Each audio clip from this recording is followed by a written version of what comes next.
Tentang kebebasan, freedom. Semua orang butuhkan freedom, betul nggak? Betul.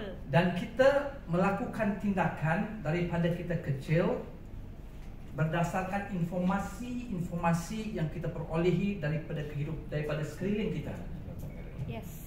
Dan setiap tindakan yang kita ambil daripada informasi yang kita gather, kita dapat di sekeliling kita, semuanya menjurus kepada freedom. Kalau kita fikirkan semula daripada kita kecil, kenapa kita belajar? Kenapa kita ke sekolah? Kenapa kita masuk college? Kenapa kita kerja? Kenapa kita berhijrah daripada kampung ke kota? Kenapa kita lakukan perkara tersebut? Tanya diri kita semula. Semuanya bertitik tolak kepada freedom, kebebasan. Tetapi sayangnya sehingga kini kita enggak pernah mempersoalkan segala informasi yang kita consume, yang kita terima daripada kecil sehingga kini. Adakah itu informasi yang betul-betul membawa kita kepada freedom?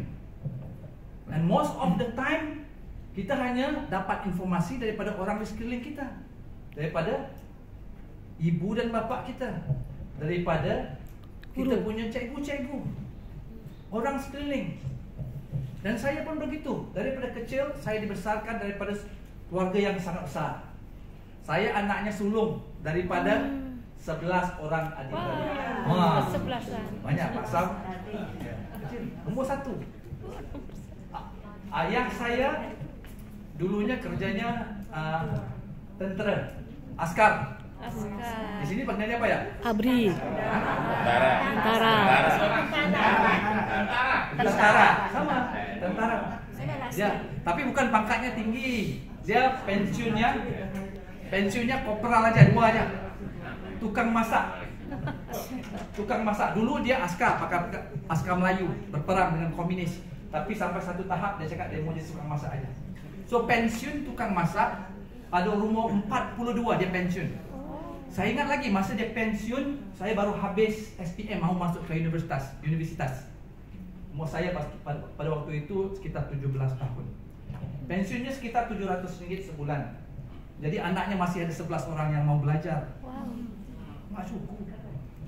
Enggak cukup. Jadi setelah pensiun kerja lagi.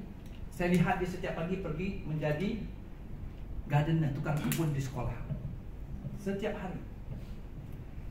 Jadi saya ini dibesarkan di persekitaran yang keuangan itu sangat ketat, very tight, nggak pernah cukup. Saya biasa dengar awal-awal pagi kedua ibu bapa saya berbicara, pergilah ke rumah jiran, pinjam uangnya dulu. Ini cerita betul. Pergi pinjam uangnya dulu untuk butuh anak sekolah, untuk bayar iurannya, untuk belanja dapurnya. Ini perkara biasa. So daripada perkara-perkara tersebut yang membuatkan saya ke hadapan, ingin mencari sesuatu, gimana saya boleh keluar daripada keadaan ini. Saya harus belajar. Sebab itu saja formula informasi yang saya terima pada ketika tersebut. Saya mencari titik bagaimana saya boleh bawa keluarga saya bebas daripada keadaan tersebut. Ya, saya dapat pelajaran yang bagus, masuk universiti, jadi engineer, kerja yang bagus. Dapatlah menolong ibu bapa, tapi enggak bebas. Makin lama makin terkurung. Setiap tahun kehidupannya seperti pergi pagi, balik petang, cukup bulan bayar hutang. Itu saya sampai boleh buat pantun. Itu kehidupan sebenarnya. Jadi saya cakap kepada diri saya, takkan begini. Mereka suruh saya belajar rajin-rajin sampai dapat degree. Saya sudah dapat kerja yang jadi kebanyakan orang mau jadi doktor, betul nggak? Yeah. Mau jadi engineer, itu aja. Kalau tengok cerita TV itu hero-nya doktor, engineer, ya sudah jadi. Teruk. Iya, saya cakap gini parah nih. Makin lama makin sempit, masanya nggak ada, uangnya nggak cukup. Jadi saya tanya diri saya, bagaimana saya boleh keluar daripada keadaan ini. Saya tanya kepada beberapa orang, boleh nggak ajar berniaga. Saya kawin dengan istri saya, keluarganya berniaga. Saya cuba menginding cakap di sini apa? Ikuti. Cuba Intil. Bukan ngajar, kita cuba rapat-rapat mencuri rahsianya daripada saya punya father-in-law. Tolong ngajarin saya bagaimana menjaga ni boleh berjaya gini. Enggak dibagi. Acuh aja caranya. Oi, gini caranya. Jadi saya cuba mencari jalan bagaimana untuk cari titik kebebasan tersebut sehingga saya datang ke majlis yang sebegini. Orang yang sedang lapar, yang dahaga, tiba-tiba masuk ke majlis yang macam ini sekitar tahun 1999 ke tahun 2000 gitu.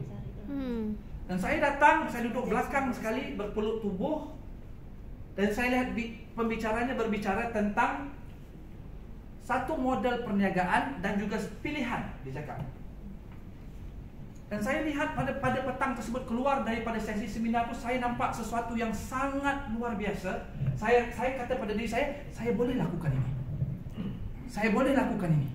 Dan saya mahu lakukan ini. Sejak daripada itu, saya bermula memahami dan mempelajari ilmu perniagaan network marketing ini. Enggak pernah berhenti sehingga ke hari ini. Dan Alhamdulillah, sepanjang 22 tahun ini, apa yang saya cari Ketemu. Apa yang saya tagihi ketemu. Pokoknya kita perlu apa? Kebebasan masa. Kita nak ada masa bersama keluarga kita, ibu bapa kita, isteri dan anak-anak kita. Kita ingin ada kebebasan keuangan untuk bantu keluarga kita, immediate family kita, adik-beradik kita. Itu yang saya inginkan. Itu yang ingin saya lakukan daripada dulu. Tapi sebelum ni enggak boleh, enggak bisa. Baru-baru ni adik saya masuk ke universiti anaknya. Biasa daripada 11 orang enggak semuanya bagus, betul enggak? Ya, enggak apa-apa, saya tanggung semua. Tanggung semua, enggak payah keluar satu sen pun. Segala komputer, segala pembelajaran, segala yuran, segala baju saya tanggung semua. Itu yang ingin saya lakukan daripada dulu. Tapi enggak boleh. Formulanya enggak sampai sebelum ini. Yang diusahakan bersungguh-sungguh itu tidak membawa kepada apa yang kita cari. Be careful dengan information yang kita consume selama ini, sebab kita never question that information. So, dalam perjalanan itu saya mencari beberapa partner sempat bersama beberapa partner, iaitu rakan kongsi daripada beberapa buah syarikat. Alhamdulillah, daripada kerjasama tersebut saya meraih pengalaman. Saya lalu turun dan naik dunia perniagaan. Saya sudah melihat yang terbaik, kita panggil the good, the bad and the ugly di dalam dunia perniagaan ini. Pokoknya kesudahannya kita mencari sesuatu yang boleh kita samakan dengan nilai yang ada di dalam diri kita. Betul tak? Betul. Kita tak perlu wang yang banyak, sebab wang yang banyak ini bukan kita boleh bawa sampai mati pun. Kita perlu sesuatu yang kita usahakan supaya apa yang kita manfaatkan ini boleh memberi manfaat kepada orang lain di luar sana. Boleh memberi manfaat kepada ahli keluarga kita. Boleh kita wariskan, tinggalkan apa yang kita bina pada hari ini kepada anak dan isteri kita dan kepada keturunan kita. Itu yang kita ingin cari.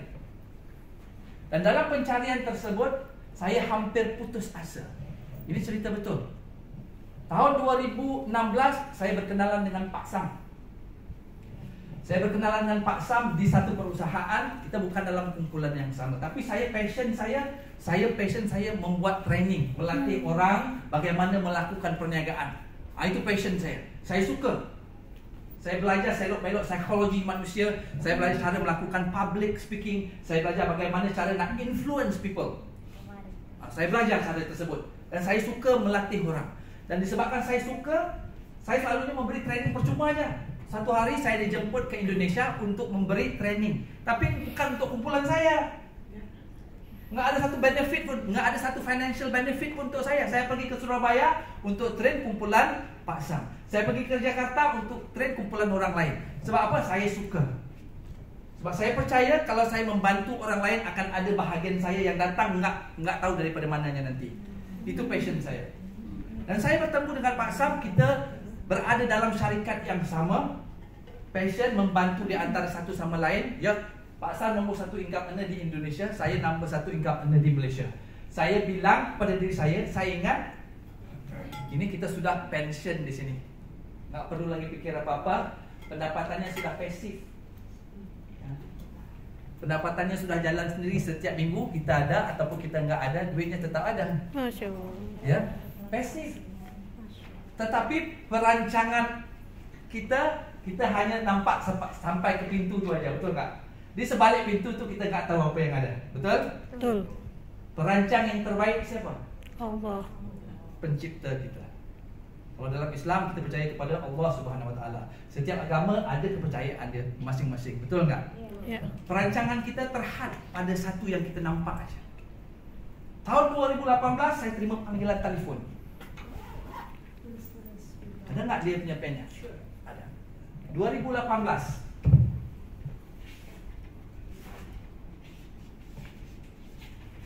Saya terima panggilan telefon daripada perusahaan mengatakan kita tutup bisnes kita di Malaysia. Ya, keren. Overnight. Kita tutup bisnes kita di Singapura. Kita tutup bisnes kita di Indonesia. Sekelip mata apa yang kita bina bertahun-tahun lamanya, penat, lelah kita hilang begitu saja. Segala yang mereka janjikan dahulu hanya sekadar Janji. kata-kata saja, janji saja. Orang yang kita taruhkan kepercayaan kita untuk membawa puluhan ribuan manusia di belakang kita hanya mementingkan profit and loss. Enggak sama, misi dan visi dan tindakannya enggak sama. Saya kecewa. Saya sangat kecewa. Saya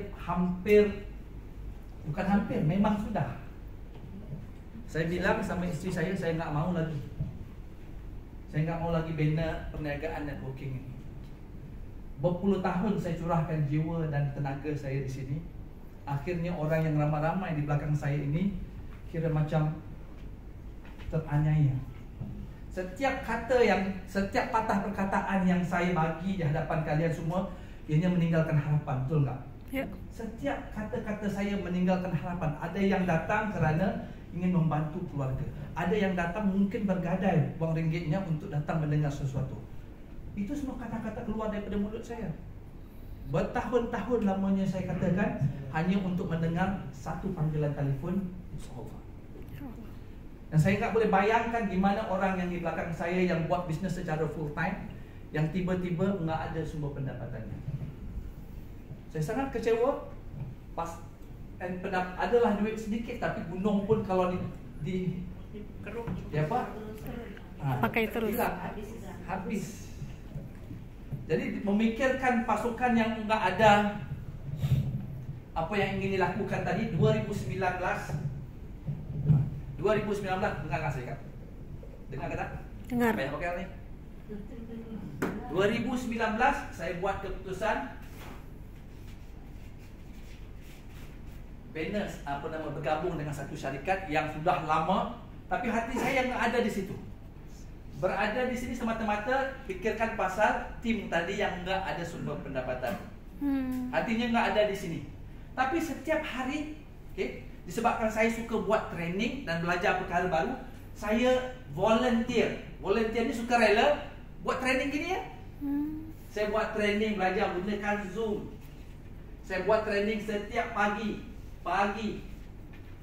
Saya buat volunteer. Pendapatannya enggak ada. Enggak cukup.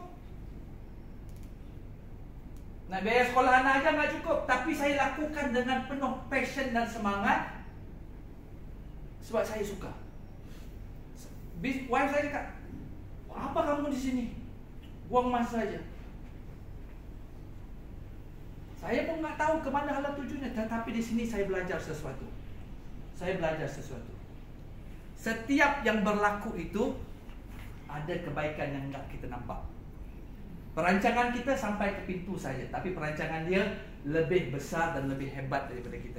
Dia aturkan, Allah Subhanahu Wa Taala ni dia aturkan setiap yang berlaku dalam hidup kita itu mengikut sangkaan kita, mengikut apa yang kita inginkan. Seketika kita mungkin nampak apa yang kita lalui itu mungkin kusut ataupun tidak boleh kita lalui, betul tak? Tapi percayalah, perancangan dia jauh lebih besar, lebih hebat kita.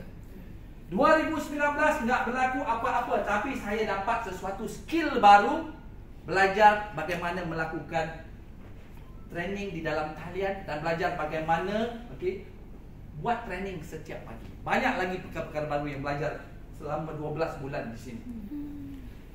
Tiba-tiba tahun 2020 pandemik COVID-19 melanda. Ingat lagi tak? Ya. COVID-19 datang.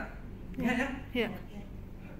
Lagi gelap, nggak nampak, sudahlah di sini nggak ada uangnya.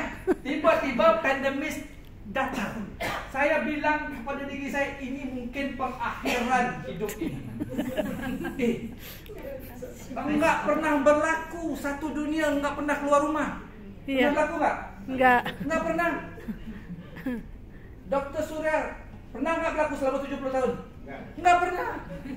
Saya pikir ini mungkin pengakhirannya nih. Gelap. Dan saya sebelum pandemi itu datang, saya sudah bilang kepada istri saya cukup. Saya mau kerja aja.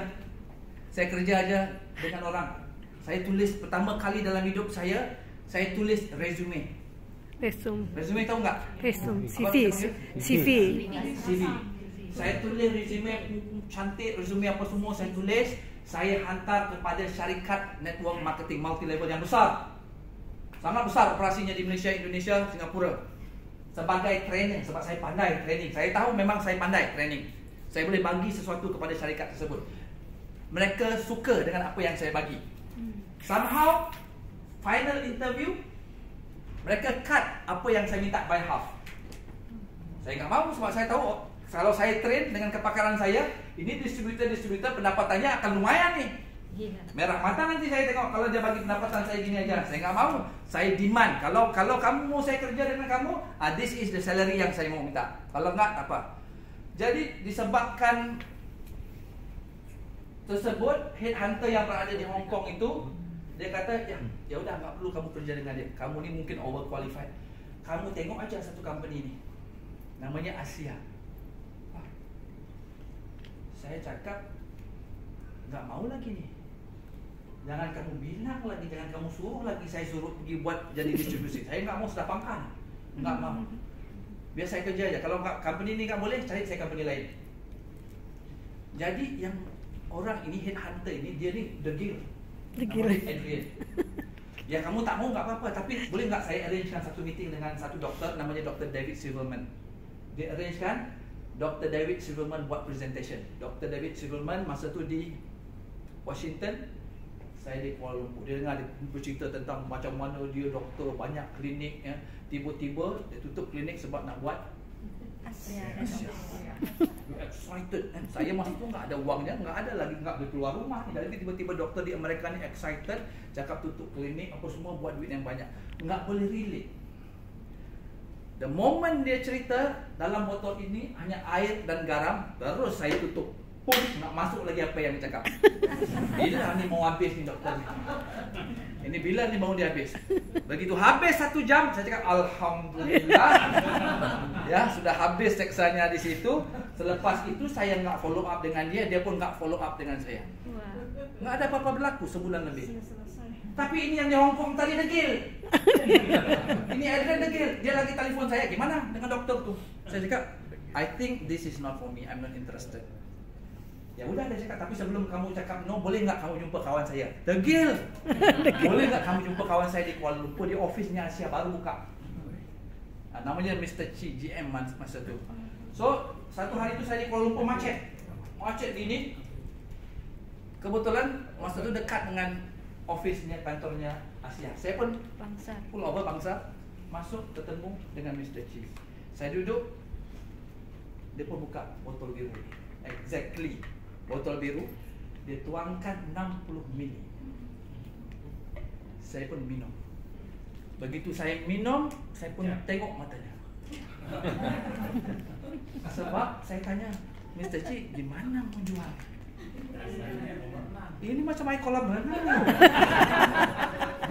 Ya, klorinya kuat banget nih, rasa klorinya. Jadi saya tanya gimana? Mr. Chi jawab apa? Saya pun nggak tahu. Saya baru kerja 3 hari. Tapi saya apa yang saya tahu, syarikat ini sudah hampir setahun di sini. Nggak ada office, nggak ada staff, nggak ada training. Dalam organisasi nggak ada leader multi level. Semuanya consumer base. omsetnya 4-5 juta sebulan. Waduh, saya cakap untuk company yang baru di sini, company US untuk dapat 4-5 juta tanpa support is impossible. Saya tahu. Jadi ya udah, saya balik. Dia pun bekalkan satu sistemnya botol tadi, saya bawa balik. Saya bawa balik malam itu, saya minum lagi 60 mili dan saya bagi istri saya 60 mili. Istri saya ini ada sakit belakang yang teruk banget. Pagi kalau mau bangun tidur, dia duduk di tepi katil dulu 10-15 minit. Baru dia boleh bangun. Kadang-kadang saya tarik. Dia macam robot, kasih settlekan dulu baru dia berjalan. Kalau dia duduk lipat-lipat kain. Kalau biasa orang perempuan lipat kain di atas ringan, di atas sofa kan, kursi kan. Duduk lama tak boleh bangun dia. Harus ditarik. Macam-macam kita coba, vitamin, mineral, doktor, kaedah perubatan tradisional coba. Ada yang bagus, yang bagi nampak result yang okey, tapi enggak lama jadi balik. Semalam itu saya bagi dia 60 mili, enggak fikir pun pasal dia punya sakit pinggang. Enggak fikir. So saya bagi, kita tidur. Besok paginya 5 pagi. Sedang saya mandi, sembahyang subuh kan, nak mandi. Apa yang kita fikir? Pukul 5 pagi tiba-tiba orang ketuk pintu macam tu. Ada sesuatu. Ya, ingat perompak sudah masuk ke apa ke, lipan ke ular ke masuk dalam rumah kan. Iya, saya ingat pintu aja. Begitu saya buka pintu, dia duduk di depan pintu, dia stretch kakinya gini sampai ke hujung kaki. Iya, dia cakap, saya tahu kamu nggak mau lagi banner multi level ini dan working, tapi something is inside the bottle. It's gone, hilang. Satu kali minum. Jadi bila hari sudah siang, kan sudah reda keadaan, apa saya buat? Saya pergi masuk komputer, saya buka email, saya tengok segala information yang Dr. David Silverman yang tadi Presiden sudah sebut. Saya tengok semua. Apa ini barang? Dalam hati saya mau tahu apa ada dalam ini botol. So saya pun cari. Saya masuk dalam Asia Healthy Set Facebook group, secret group. Dalam itu ada 120,000 orang, 33 buah negara. Saya scroll daripada terawal satu-satu saya tengok. Testimoninya. Waduh, bagus banget nih. Saya tengok doctors, ada satu kolom yang dibuat dalam segrup tu, kumpulan doctors yang endorse produk-produk ini, yang menggunakan produk seperti mana yang Dr. Rana katakan tadi. Ada, semua cerita tu ada dalam Facebook secret group tu. Dan saya tengok ada uji klinisnya. As saya scrolling information itu, dalam hati saya terdetik, kalau betul lah ini apa yang saya lihat, ini akan jadi luar biasa nih. Hati saya mula berbunga. Tanpa saya sedari, zarah-zarah keusahawanan saya ini mula timbul semula. Saya sudah mula fikir, gimana saya mau buat bisnes? Ini lagi pandemis nih, nggak boleh keluar rumah. Dan kalau saya mau buat, siapa yang akan introduce saya? Jadi dalam persoalan-persoalan tersebut, saya Google, saya dapatkan information. Saya came across satu artikel in 2018, dia cakap top income earner di Asia. Nombor 1 Trish Sprinkler, nombor 2 Danny Robinson, nombor 3 Sue Bradley, nombor 4 ada seorang perempuan lagi, nombor 5 Ellen Noble. Saya kali ini, kalau saya cakap kepada diri saya, perempuan is the best marketer, the best cikgu. All this while, I've been working with ladies, they are all awesome. Kali ini saya mau beda sedikit. Kalau saya mau buat bisnes, saya mau kerjasama dengan lelaki. So saya email Ellen Noble within split second. Yang saya email apa? Saya email resume saya yang saya hantar kerja tadi. Saya hantar, Ellen, this is my resume. I'm about to quit network marketing, but I came across your article. Serious, itu aja. I'm about to quit network marketing, but I came across your website. Yang menyebabkan saya lagi teruja untuk kontak Ellen Noble, sebab di website-nya ada cerita. Ellen Noble ni is Irish. Dia orang Ireland, tetapi sudah migrate ke US bertahun-tahun dan dia dapat American citizen. And dia membina multi-level, ya, daripada Ireland di Amerika. Bertahun-tahun sampai satu hari dia macam saya, kecewa. Dia tinggalkan multi-level ni selama 9 tahun. No more multi-level. Dia naik gunung. Ya, sudah give up. Dan kenapa dia berada di Asia itu yang ingin saya tahu. Kenapa orang yang sudah tinggalkan dunia multi-level say yes kepada Asia. So saya pun telefon dia. Cut the story short, rupa-rupanya ada cerita di sebalik keputusan tersebut. Bapanya yang dia sayangi mengalami kanker stage 3 ataupun stage 4 limfoma, kanser darah. Tak ada harapan lagi, doktor cakap sudah 2 kali kemo. Kalau kemo yang ketiga dia akan melakukan permanent lung damage. So Alan cakap kepada bapa dia, "Yaudah, tak perlu kemo lagi, biar saya cari solusinya." So dalam masa 5 hari sahaja, because the moment dia decide untuk cari solusi, someone introduce him to Asia. So apa dia buat? Bila dengar sesi presentation, dia pun hantar 1 kotak redox ini ke Asia, ke island. Orang yang pertama menggunakan redox di island bapa dia. 4 bulan bapa dia sihat 100% sebab teknologi redox ini. So dan selepas itu dia terbang semula ke Utah untuk berjumpa dengan owner, CEO and all the company. And apa yang attract dia ke Asia is not this miracle technology. It's the people behind this technology. Sebab dia tengok Virgil Norton, Tyler Norton, Chuck Funky is different kind of person, different kind of people. Yes. And daripada situ dia dapat rasai something different pasal company ini.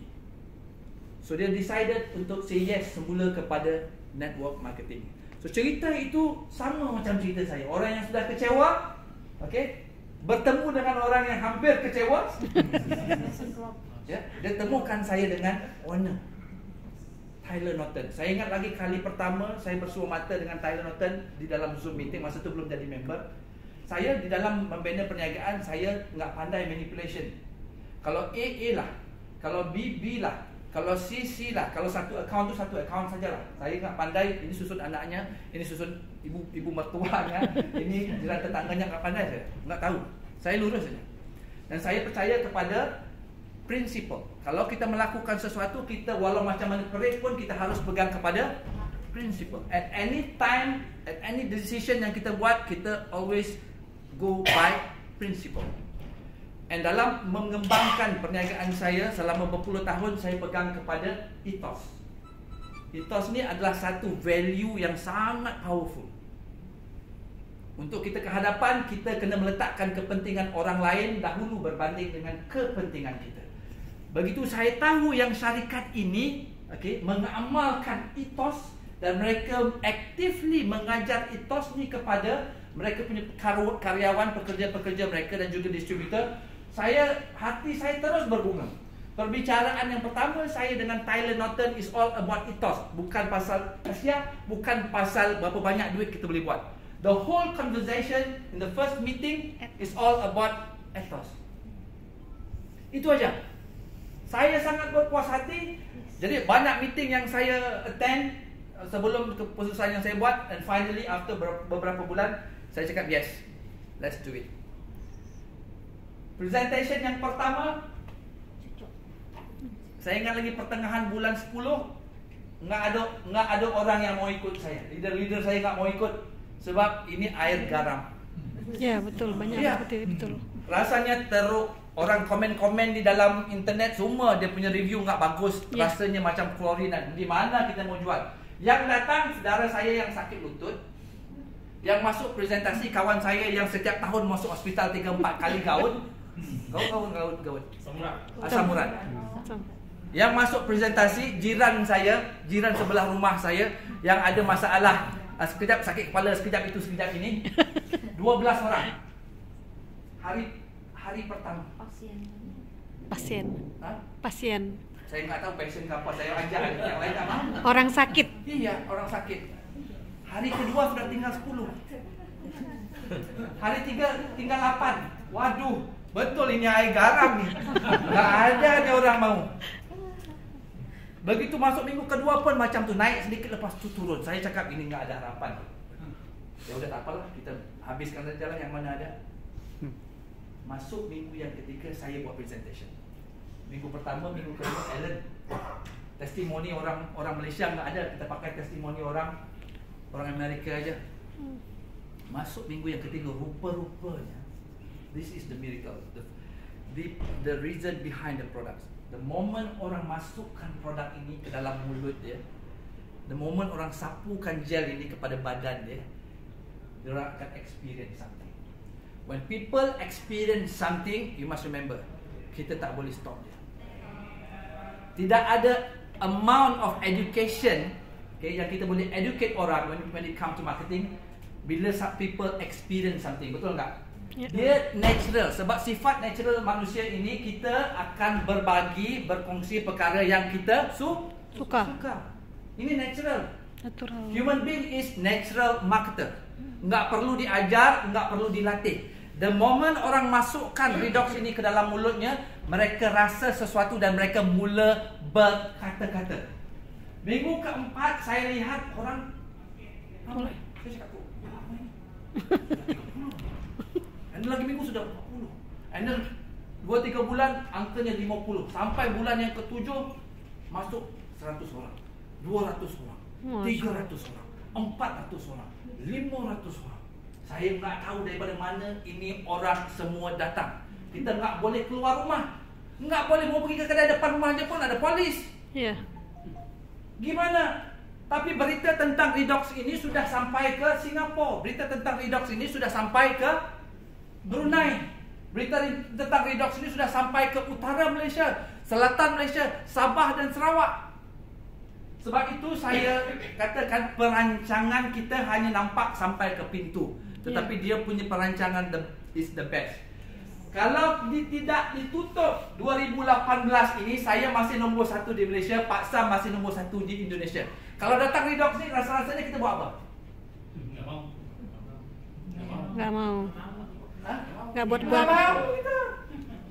Takkan kita mau. Setiap hari kita ni berdoa untuk sesuatu yang besar, betul tak? Yeah. Be careful dengan apa yang you minta. Yeah. Be very careful. Sebab dia maha kaya. Dia bagi saya 1 juta, enggak ada masalah. Dia mau bagi Ibu Ratna 1 juta, Ibu Elvita 1 juta, enggak ada kurangnya, enggak luar. So be very careful dengan apa yang kita minta, sebab dia akan bagi lambat ataupun kita enggak tahu, tetapi kita kena bersangka baik. Dia tutup, dia masukkan kita dalam kelas setahun. Ini rupanya kelas latihan. Ini betul. Ini rupanya kelas latihan. Kalau saya enggak masuk kelas latihan ini, saya enggak tahu gimana membuat Zoom. Iya, betul. Kalau buat pun sekali-sekala, enggak konsisten. Kalau saya enggak masuk kelas latihan setahun yang saya buat secara free sebab saya suka, saya tak akan tahu, tak dapat idea bagaimana nak buat kelas keajaiban pagi. There's no way. Dia kata, aku terpaksa tutup ini sebab nak hantar kau latih sini, sebab 2020 aku mau bagi kau something big. Wow. Betul tak? Something big. Iya. Selama 7 tahun saya di company jadi nombor 1 ini, 7 tahun saya nak bagi perspektif kepada anda semua. Pendapatan 7 tahun di sini, di Asia ini, 7 tahun punya pendapatan saya dapat semuanya tahun 2021. Beda. Kumpul 7 tahun sini, di sini setahun. Gimana tu? Luar biasa. Saya tak boleh proses. Faham tak? Saya tak boleh nak brain, saya tak boleh nak proses. Kalau difikirkan ikut logiknya, enggak logik. Tetapi kita kena percaya. It's easy for him to give whatever kita minta, kalau benda itu ada kebaikan untuk kita. Kalau dia tak bagi kita hari ini, jangan kita question. Sebab hari ini kita masih belum bersedia untuk terima perkara tersebut. Betul tak? Betul. And that's why saya sangat bersyukur dengan keputusan, dengan apa yang berlaku dan rentetan keputusan-keputusan yang saya buat sepanjang sebelum saya bertemu dengan Asia. Semuanya mempersediakan something. Dan lagi rapat saya bersama dengan company ini, lagi rapat saya bersama dengan Tyler Norton, lagi kita dapat rasakan value dan nilai mereka. It's not about money. Saya baru balik daripada St. Thomas 2 minggu lepas, pergi bercuti diamond, okay, di Kepulauan Caribbean. Di sana diamond-diamond berkumpul setiap tahun, kita belajar antara satu sama lain. Saya jumpa macam-macam orang yang daripada pelbagai lapisan background. Enggak ada experience dalam multi level semuanya kebanyakannya. Semuanya orang biasa-biasa, ada yang penari belly dancer, ada yang businessman yang sudah 18-20 tahun, ada yang cikgu, ada business owner. Hanya sedikit sahaja yang ada network marketing experience macam saya. Dan saya tanya mereka apa yang attract mereka to the business. Is the people in the business. Hati mereka. Dan saya dapat rasai perkara tersebut bila saya duduk dengan founder kita banyak kali. And the last time, kali terakhir masa di St. Thomas, dia duduk dengan saya, dengan isteri, memang baik lama. Di atas boat kita borak lama, di tempat makan malam lama, dia berborak lama. Dia ni seorang yang religious, very religious. Kalau di dalam Muslim, di masjid tu kita ada imam, betul tak? Dia di dalam kepercayaan dia, agama Kristian, dia ni imam, bishop. Dia cakap, saya ni sekarang ni saya lagi sibuk ni. Setiap minggu saya terpaksa allocationkan 30 jam untuk serve people. Di Asia, saya daripada pagi sampai pukul 6, sudah balik capek, sampai rumah saya lagi kena keluar lagi 2-3 jam sebab ada 6-7 orang yang jumpa saya. Dan saya suka buat perkara ini, dia cakap. Saya suka. Dan Tyler Norton ni is very orang yang curious. Dia nak tahu banyak benda daripada kita. Masa tahun lepas kita berada di Punta Cana, dia cakap, Zaimi, saya nak datang Malaysia ni bulan Ogos tahun lepas. Boleh enggak kalau nanti di Malaysia nanti saya mau ikut kamu sembahyang Jumaat? Waduh.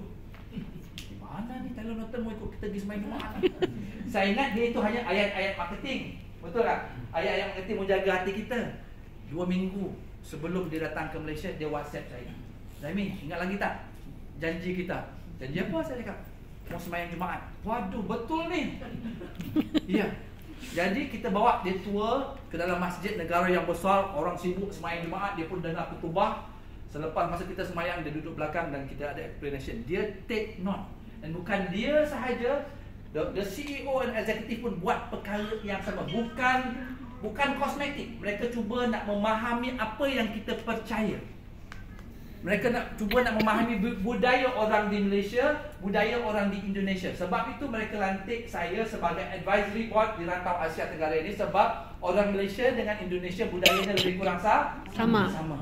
Sebab mereka betul-betul nak memahami bagaimana cara kita berfikir. Apa kepercayaan kita, apa yang bagus untuk kita, apa yang tak bagus untuk kita. Dan dia cakap lagi, tadi Pak Sam cerita, company ini sepatutnya sudah dijual kepada pharmaceutical company. Ratusan juta US dollar ada offer, tapi bapaknya tolak. Dan setelah Asia beroperasi, Tyler Norton cerita baru-baru ini, Zaimi, saya pun terima offer lagi banyak daripada bapak saya, dia cakap. Kalau saya pentingkan wang ringgit dan keuntungan, saya boleh retire, become very very rich. Tapi bila saya serahkan company ini kepada investor, soalan yang saya tanya kepada diri saya, what will happen to you? What will happen to people in Malaysia?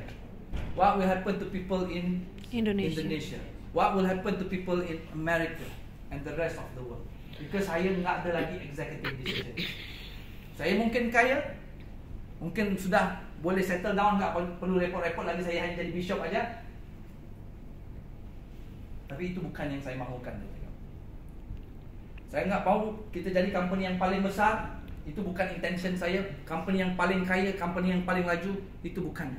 Kita mahu teknologi ini, budaya yang kita bawa ini sampai kepada setiap manusia yang memerlukan bantuan daripada kita. Sama ada untuk sihat ataupun sama ada untuk keluar daripada masalah keuangan.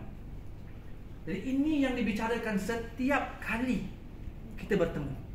Dan bukan dia aja, setiap eksekutif di dalam syarikat ini bicara language-nya sama, vibration-nya sama. Dan saya ni adalah orang yang observe, saya melihat. Kalau di dalam satu keluarga itu, kalau kita bercerita pasal kebaikan, bukan semuanya akan dapat, betul tak? Orang yang hatinya, vibration-nya enggak sama, iya, betul. Ya. Betul tak? Ya. Orang itu akan terkeluar. Saya beberapa tahun lepas, pertama kali ke US, saya nampaklah beberapa eksekutif, ahli, karyawan yang bekerja di sana. Saya duduk cakap dalam hati saya, kok ini etos kali ini. Ini tak etos nih kalau gini cara melayan orang. Tapi tinggal di dalam hati saya aja. Rupa-rupanya betul. Orang yang vibration yang nggak sama, mereka sama ada dikeluarkan ataupun terkeluar sendiri. Nggak boleh sama dalam company. Sama juga di dalam kumpulan kita. Bila kita bercerita tentang multi-level network marketing, biasanya orang akan cakap apa? Berapa banyak duit yang kita dapat, betul nggak? Ya. Berapa besar rumah kita, betul? Ditunjuknya di dalam Facebook, keretanya yang mewah-mewah, rumahnya yang besar-besar, duitnya yang bertingkat-tingkat, betul nggak? Ya. Itu aja. Kalau terpaksa buat keputusan di antara duit dengan prinsipal dan integriti, kebanyakan orang multi level ni buat keputusan apa? Duit ke integriti? Duit. Aku dulu. Oh gitu. Betul nggak? Iya. Ini cerita betul. Ini yang berlaku di luar. Tapi di dalam Asia ni beda. Di dalam sesi presentasi kita setiap malam ada nggak saya tunjuk berapa banyak uang yang saya dapat? Nggak. Ada nggak pasang tunjuk berapa banyak uang yang dia dapat? Nggak ada. Ada nggak kita tunjuk satu kiri satu kanan? Ada nggak? Tak ada. Kita cerita bagaimana teknologi ini boleh bantu orang sihat. Ya. Kalau suka minum, kalau nggak apa, kalau nggak suka Tinggalkan. apa-apa dulu. Tinggalkan. Ambil masa, kita nggak gaduh dengan mereka. Ya. Ya. Kita jalan terus. Kita siapkan satu community, environment, ekosistem supaya orang boleh dapat informasi ini secara terus. Yang mana nggak sama value dengan kita akan terkeluar sendiri. Yang mana sama dengan value dengan kita akan stay in the business. So sekarang ini kita berada di ambang. Okay. Saya ingin tutup. Oh, okay.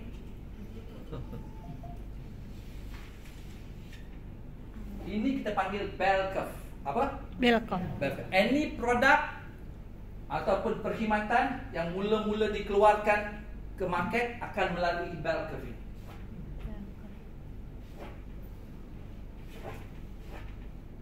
Yang mencipta produk dalam muka bumi ini tak ramai. Saintis yang memberah kepala nak develop new product 2%. 2% ke 2%? 2%. 2% Malaysia. 13% is early adopters. 36% kalau tak salah saya is early majority. Another 36% is late majority. And then the rest, kalau tak salah saya 20%, 15% tu. Kita panggil laggard. Laggard ni orang yang paling last sekali berubah. Kalau handphonenya tu hari ni dia masih lagi pakai Nokia 3210. Tak mahu dia berubah. Kalau dia berubah pakai smartphone pun terpaksa sebab Nokia 3210 tak ada lagi, betul? Betul. Picit itu nggak boleh diganti, ayah dia tukar. Ini lagi ada orang yang paling last sekali. Siapa di sini masih lagi pakai TV hitam putih? Terpaksa. Kalau ada orang yang nggak mau tukar. Ini lagi. Tapi yang mau saya ceritakan is di mana kita sekarang dan apa yang ada di tangan kita. Kalau kita baca tentang sejarah perubatan dunia, okay, setiap penemuan itu dia akan merubah sejarah perubatan, sejarah kehidupan manusia, betul nggak? Betul. Penicillin ditemuin tahun bila? 1930-an. Siapa tahu apa itu penicillin? Obat antibiotik. Yang buat penyakit apa tuh namanya? Ya, tahu kalau tak salah saya 1940 pun. Saya lupa tahunnya, tetapi Nyamuk malaria apa yang ya? saya ingat, penicillin ini adalah sejenis Antibiotik untuk antibiotik. Dia ditemui secara tidak sengaja. untuk nyamuk. Tidak sengaja pada Nyamuk apa tuh, Bi? kulat.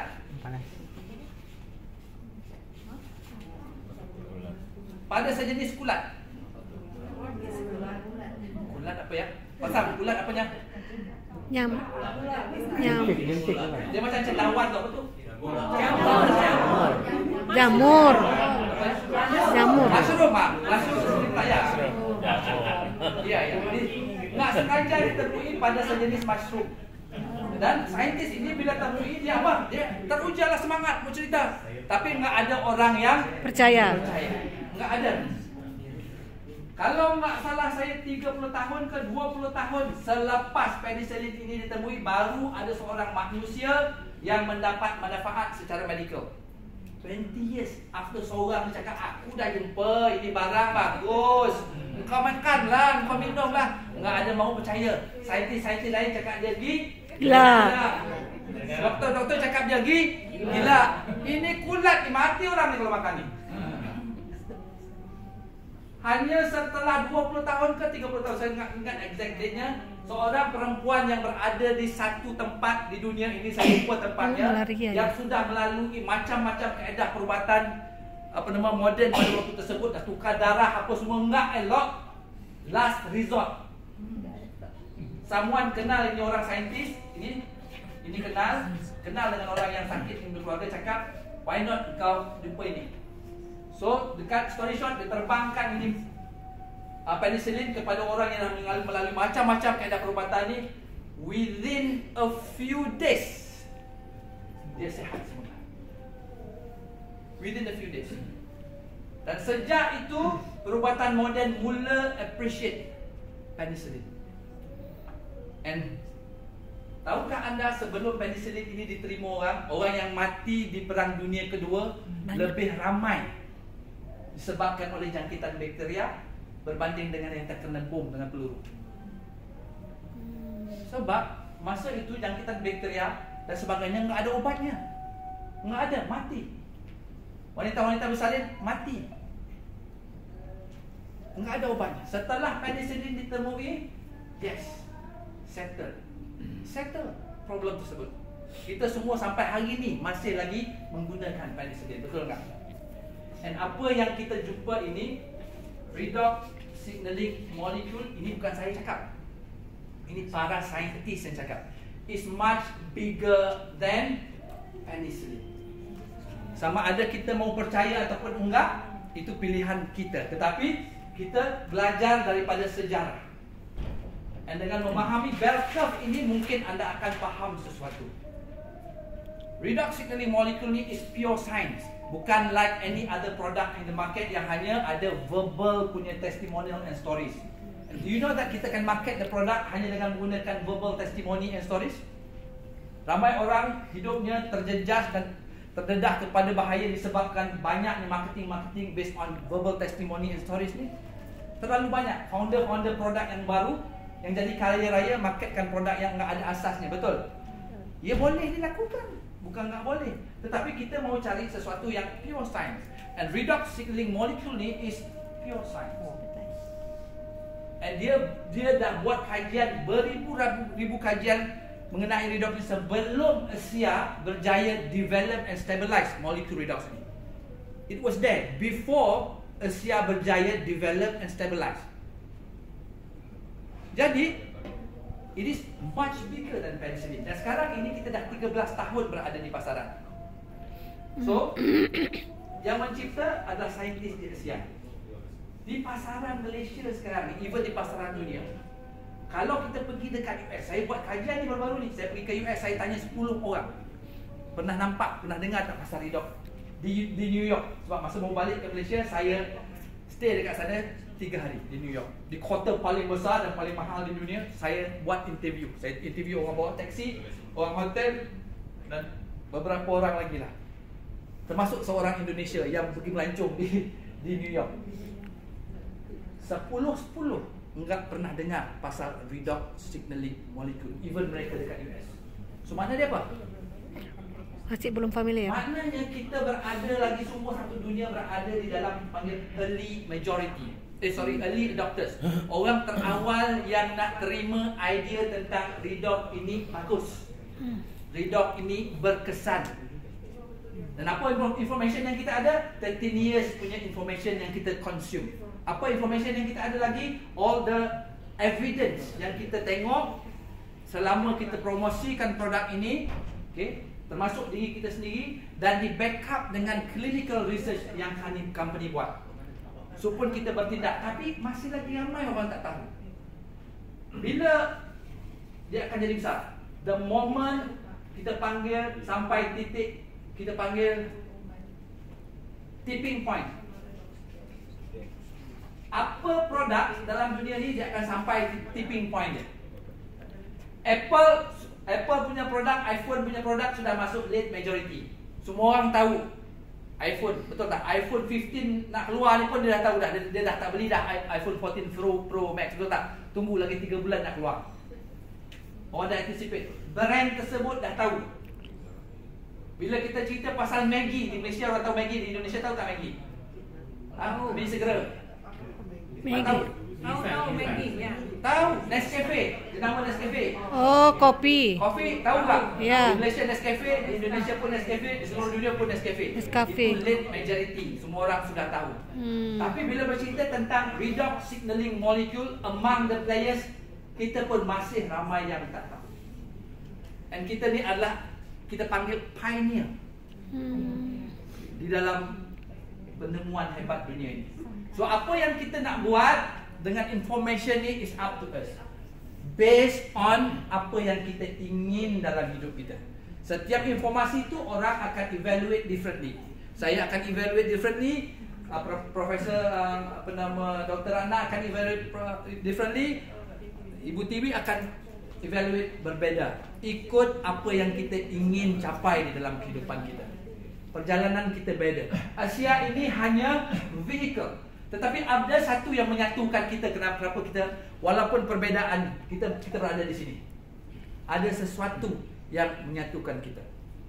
Ingin memberi informasi, pengen sehat. Apa dia? Berbagi informasi kesehatan. Etos. Apa yang menyatukan kita di sini pada saat ASEA. Allah.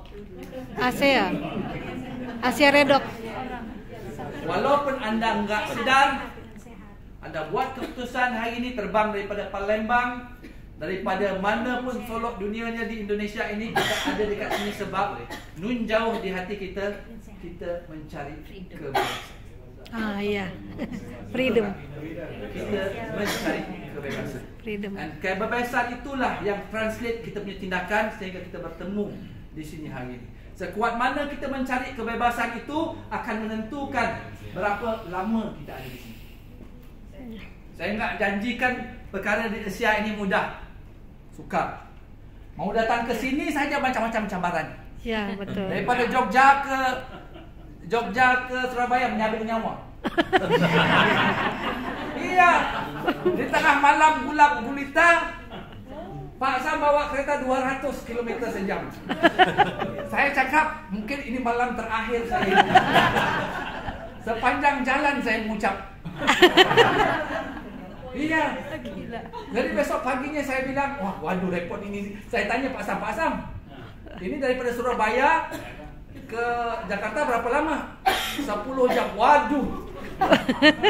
Lalu jalan kampung ke lalu tol. Oh, bahaya. Saya bilang pada Pak Sam, enggak apa-apa, saya naik pesawat aja. Jadi ada banyak cabaran yang kita akan lalui dalam perjalanan hidup kita. Iya, betul. Tetapi yang akan menentukan berapa lama kita boleh appreciate information yang kita ada hari ini adalah berapa kuat kita untuk mencari titik kebebasan tersebut. Setiap orang titik kebebasannya beda. So tanya dalam hati, okay, kenapa perlu aku ada di sini? Ya, betul. Tanya dalam hati kita, kenapa perlu aku terus ada di sini? Ya. Dan insyaAllah kalau kita sincere, jujur dengan jawapan tersebut, dengan persoalan tersebut, dan jujur dengan jawapannya, kita akan jumpa jawapan kepada persoalan tersebut. Itu saja yang saya ingin kongsikan pada petang ini. Saya ucapkan terima kasih kepada